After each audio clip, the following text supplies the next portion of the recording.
say we live in the worst of all possible universes to live in.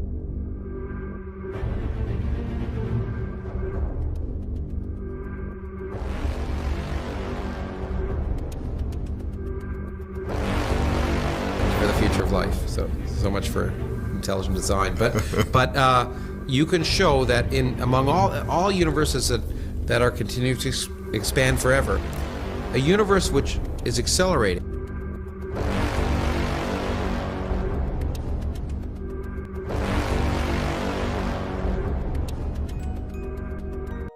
Because the whole thing seems to stem. The horizon is flat. What I'm saying is that, like, if you use your senses, right, you don't feel anything spinning, and you don't see the curve of the Earth at any altitude. And then you can see the curve of the Earth at certain altitudes, though. Yeah, I was on a plane to get here, and I saw it. Yeah. No. I'm not being smart. I really, I travel a lot and I fly a lot, and I can see the curvature when I fly. Okay, so 35,000 feet, you can see it, right? That's what you're saying? Generally speaking, I mean, if the cloud level is low and I can see the horizon, I can see a slight curve to it. Yeah. Okay, so Neil deGrasse Tyson says that you can't see it at that altitude. And the dude who jumped out of a perfectly good balloon, was it Felix? Felix Baumgartner.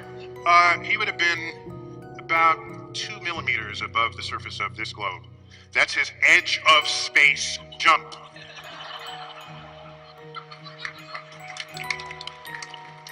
Now, you know, I don't have a problem if he does it, but the honesty of it would greatly diminish what I think people thought he was actually doing. And not only that, they made sure to photograph him standing there with a really wide-angle lens, which curves horizontal lines. So in the photo, you see this curvature of Earth's surface, and wow, he's in space, look at that. No, he's not. At that height, you don't see the curvature of the Earth if you are 2 millimeters above this beach ball. You just don't. That stuff is flat. That stuff is flat. That stuff is flat. This really doesn't. We have satellites orbiting. Wait, I'm really not prepared to have this conversation, because right now what we've got is, I mean, you cannot deny that this is considered to be an extremely fringe view in light of fields of study that span many aspects of science, right? So in science, we always say that you make observations, you have a theory, you go make more observations, and it's a very, very tedious process. Wrong. Nobody that I know of in my field uses the so-called scientific method.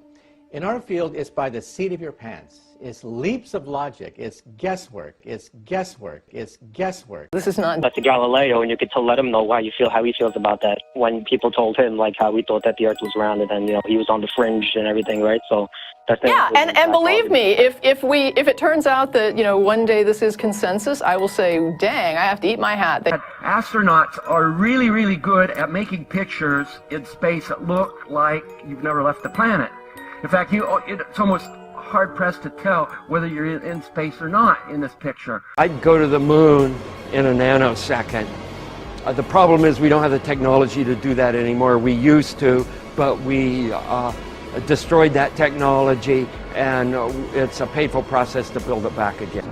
The only limit to human future is in our own imagination. And you can tell it's real because it looks so fake, honestly. Until I found this photo from Grandmere State Park. This is from Joshua Nowicki, and what you're seeing here is a mirage. We typically would not be able to see this from the Lake Michigan shore. We talked about this last night. Conditions are right on the lake that we're actually seeing a mirage of the Chicago skyline. Chicago's beyond the horizon, should not be able to see it. However, with the right conditions, we have an inversion. We have cold air near the cold lake water and some relatively warmer air above it. This will bend the image of that skyline back towards the viewer. And so typically we would not be able to see this. This image would be viewable from much, much higher in the sky, up in space. Unfortunately, no one can be told what the Matrix is. You have to see it for yourself. The Matrix is everywhere. It is all around us. Even now, in this very moment. You can see it when you look out your window, or when you turn on your television. You can feel it when you go to work, when you go to church, when you pay your taxes. It is the world that has been pulled over your eyes to blind you from the truth. Let me give you one piece of advice. Be honest. He knows more than you can imagine.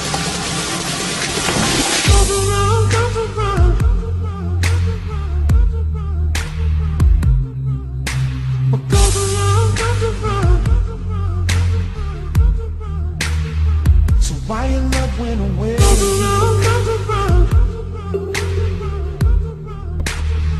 Thought it was me and you, baby. I imagine that right now you're feeling a bit like Alice. Tumbling down the rabbit hole. You can say that.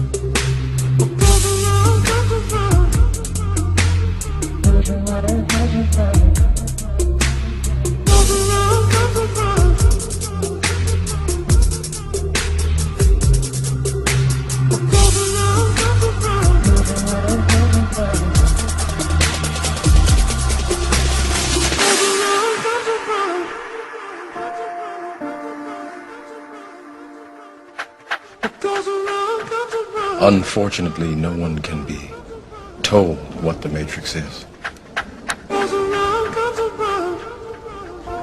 You have to see it for yourself.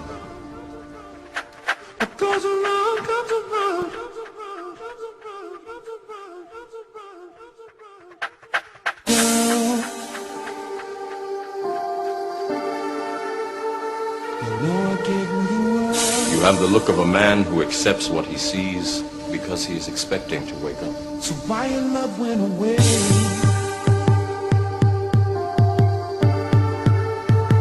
Thought it was me and you, baby.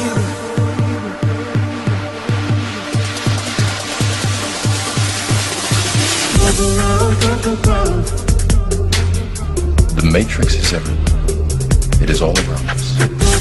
Even now, in this very room. You can see it when you look out your window, or when you turn on your television.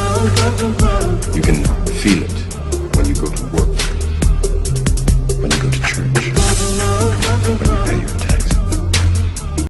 Now, one thing I really want your generation to embrace is that the earth is a closed system. We cannot leave the earth. There's no place to go. And God said, "Let there be a firmament in the midst of the waters, and let it divide the waters from the waters." God made the firmament, and divided the waters which were under the firmament from the waters which were above the firmament. And it was so.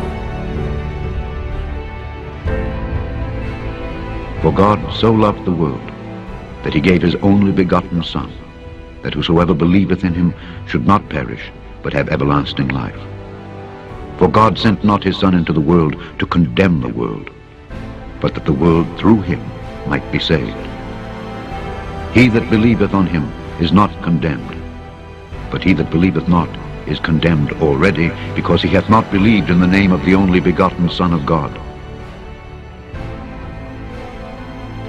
Moreover, brethren, I declare unto you the gospel which I preached unto you, which also ye have received, and wherein ye stand, by which also ye are saved, if ye keep in memory what I preached unto you, unless ye have believed in vain.